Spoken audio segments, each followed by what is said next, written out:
Guys, magbibigay lamang ako ng konting tips para sa mga Pilipino na naka-partnership visa. Pag pupunta po kayo dito sa New Zealand by partnership visa, may tendency po na hahanapin yung OEC sa immigration. So dahil naka-partnership visa ka, sponsor ka ng asawa mo, yung OEC ng asawa mo ang kukunin mo. Pero kung meron ka namang immigration advisor, sasabihin naman nila yan kung anong mga requirements na dapat mong dalhin bago ka mag-flight. Pero kung DIY ka, wala kang immigration advisor, mas maganda na i-prepare mo yung mga dokumento mo bago ka mag-flight para hindi ka ma-offload. So, isang tips po para sa mga naka-partnership visa, ihanda yung mga dokumento ng asawa ninyo. Dapat meron kayong copy ng OEC ng inyong asawa bago kayo mag-flight. Kasi hahanapin talaga yan sa immigration.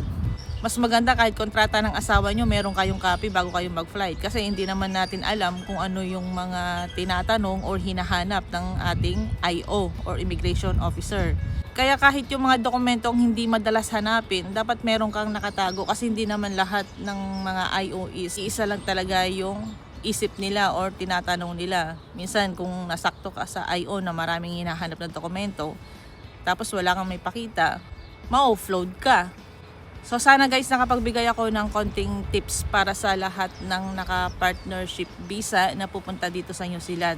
Magtago kayo or maghanda ng copy ng OEC ng inyong asawa. So dahil required na po ng Immigration New Zealand ngayon na mag-take ng PTE or English test bago sila mag-issue ng visa.